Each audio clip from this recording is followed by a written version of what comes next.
आनन्दस्य शरणो वाहम् योगस्य शरणो वाहम् संघस्य शरणो वाहम्। इस मंत्र का अर्थ है, मैं आनंद स्वरूप ईश्वर की शरण में हूँ। मैं ईश्वर की योग सामर्थ्य की शरण में हूँ, जिससे ईश्वर ने सृष्टि उत्पन्न की, इसका पालन और नियंत्रण करता है और अंत में इसे समाप्त भी करता है। मैं ईश्वर की इच्छा से अपने सब कार्य करने वाले महापुरुषों की शरण में हूँ। नमस्कार, मैं विश्व योग परिषद से कुलदीप मुनि। विश्व योग परिषद से जुड़े हुए देवियों सज्जनों, ईश्वर आप सब पर कृपा करे। पिछली बार हम सब ने पढ़ा था कि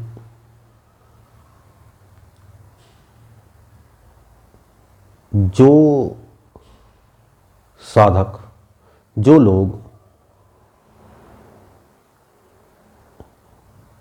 कामनाएं अधिक रखते हैं, जिनके मन में अधिक कामनाएं हैं, वो अन्य देवताओं की शरण में जाते हैं।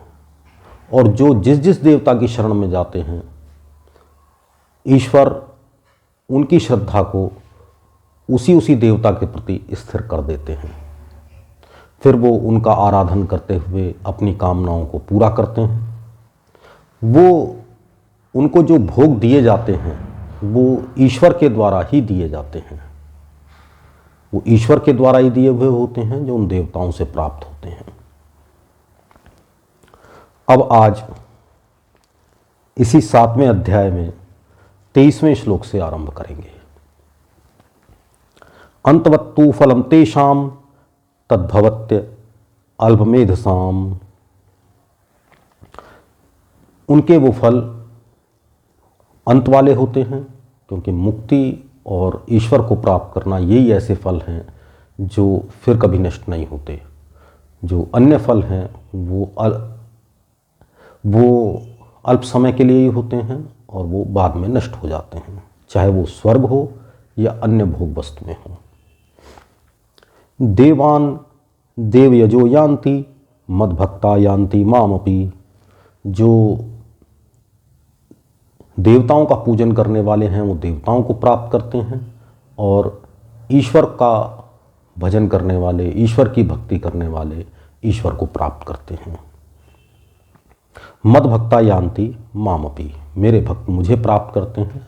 अर्थात यहाँ भाव है, ईश्वर की भक्ति करने वाले ईश्वर को प्राप्त करते हैं। अव्यक्तम व्यक्तिमापन्नम मन्यते माम अबुद्धयः। जो ईश्वर अव्यक्त है, उस ईश्वर को व्यक्ति के रूप में आया हुआ जो बुद्धिहीन है वो मानते हैं। परम भावम अजानंतो मम अव्ययम अनुत्तमम। जो मेरा परम भाव है, अविनाशी भाव है, उसको नहीं जानते, जो उत्तम भाव है उसको नहीं जानते, और मुझ अव्यक्त को व्यक्ति के रूप में आया हुआ मानते हैं।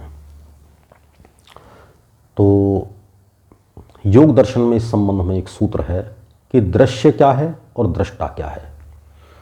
दृष्टा जो चेतन है वो क्या है और दृश्य क्या है। तो दृश्य के बारे में महर्षि पतंजलि कहते हैं, प्रकाश क्रिया स्थितिशीलम। जो सात्विक, राजस और तामसी जिसमें गुण हैं, वो दृश्य है। दृष्टा में ये गुण नहीं होते, आत्मा परमात्मा में ये गुण नहीं होते। वो गुणों से, इन तीनों गुणों से परे होता है, वो चेतन है। और प्रकाश क्रिया स्थितिशीलम भूतेन्द्रियात्मकम, जो पंच महाभूतों वाला है और इंद्रियों वाला है, हाथ पैर आंख नाक कान वाला है। भोग अपवर्गार्थम, जो भोग के लिए है और मोक्ष के लिए है। दृश्यम, वो दृश्य है। तो हाथ पैर आंख नाक कान वाला ईश्वर नहीं होता। वो ईश्वर को देखने के लिए हाथ पैर आंख नाक कान की, कुछ करने के लिए हाथों की जरूरत नहीं होती। उसकी इच्छा मात्र से ही संसार चलता है। तो यहाँ श्री कृष्ण स्वयं कहते हैं कि मुझ अव्यक्त को, ईश्वर को वो व्यक्ति के रूप में आया हुआ मानते हैं और वो अबुद्धया, वो बुद्धिहीन हैं और मेरे परम भाव को नहीं जानते जो अविनाशी है और उत्तम है, उस भाव को नहीं जानते। ना हम प्रकाशः सर्वस्य योग माया समावृतः, मैं योग माया से ढका हुआ हूँ, ईश्वर योग माया से ढका हुआ है और वो सबके सामने प्रकट नहीं होता। मूढ़ोऽयं नाभिजानाति, ये मूर्ख नहीं जानते, लोको माम अजम अव्ययम, ये सारा संसार, सारे मनुष्य जो हैं ये मूढ़ हुए नहीं जानते हैं जो मेरा अविनाशी स्वरूप है और अजन्मा स्वरूप है, जो कभी जन्म नहीं लेता, उसको नहीं जानते। वेदहम समतीतानि वर्तमानानि च अर्जुन, हे अर्जुन, मैं जो प्राणी भूतकाल में व्यतीत हो गए हैं, पहले हुए हैं और जो वर्तमान में हैं, भविष्याणि च भूतानि, और जो प्राणी भविष्य में होंगे, माम तु वेदना कश्चन, मैं उन सबको जानता हूँ लेकिन मुझे कोई नहीं जानता। भाव ये है कि जो श्रद्धा भक्ति रहित मनुष्य हैं वो मुझे नहीं जानते। इच्छा द्वेष समुत्थेन द्वंद्व मोहेन भारत, हे भारत अर्जुन, जो इच्छा और द्वेष से, राग और द्वेष से उत्पन्न होने वाला जो द्वंद्व है, सुख दुख का द्वंद्व है, क्योंकि राग से सुख महसूस होता है और द्वेष से दुख अनुभव होता है, तो इससे जो द्वंद्व उत्पन्न होते हैं सुख दुख रूप में और मोह उत्पन्न होता है, सर्वभूतानि सम्मोहम सर्गे यान्ति परंतप, हे परंतप अर्जुन, सब प्राणी इसी प्रकार मोहित हो रहे हैं और वो संसार को प्राप्त हो रहे हैं, बार बार संसार को प्राप्त हो रहे हैं। येषां तु अंतगतम पापम जनानाम पुण्य कर्मणाम, जो पुण्यकर्मी मनुष्य हैं जिनके पाप नष्ट हो गए हैं, ते द्वंद्व मोह विनिर्मुक्ता, वे द्वंद्व और मोह से मुक्त होकर, भजन्ते माम दृढ़व्रता, दृढ़व्रती होकर, दृढ़ इच्छा शक्ति के साथ मुझे भजते हैं, मुझ परमात्मा को भजते हैं। जरा मरण विमोक्षाय, जरा और मरण से छूटने के लिए, बुढ़ापे और मरण से छूटने के लिए, मामाश्रित्य यान्ति ये, मेरे आश्रित होकर यतन्ति ये, जो प्रयत्न करते हैं। तो जरा और मरण से छूटने का भाव ये है, ऐसा नहीं कि वो फिर हमेशा युवक रहते हैं, शरीर सभी का जाता है, तो फिर वो मृत्यु आदि को अनुभव नहीं करता, क्योंकि वो समझ लेता है, वो जान लेता है कि मैं आत्मा हूँ, जिसे केवल इस शरीर से बाहर या अंदर आना जाना होता है। इसी को लोग मृत्यु और जन्म कहते हैं।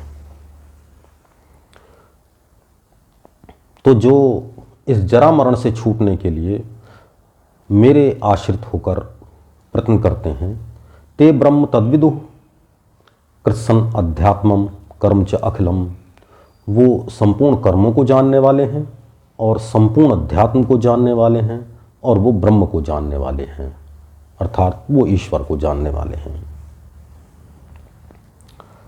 साधिभूत अधिदैवम माम साधियज्ञम चये विदुहु, जो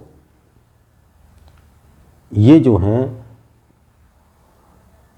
अधिभूत को, अधिदैव को और अधियज्ञ को जानते हैं, प्रयाण काले अपि च माम ते विदुर युक्त चेतसः, और मृत्यु के समय भी जाते हुए ये मुझे जानते हैं। ऐसे जो जानने वाले हैं वो मुझे जानते हैं, अर्थात मुझे ही प्राप्त कर लेते हैं, जो मृत्यु के समय भी जाते हुए ये सब जानते हैं। तो ये 7वां अध्याय पूरा हुआ। आज यहीं तक, इसके आगे अगली बार। जय जीवन, जय आनंद। विश्व योग परिषद से जुड़ने के लिए और आने वाली वीडियोस को देखने के लिए चैनल को जरूर सब्सक्राइब करें और बेल आइकन दबाएं। धन्यवाद।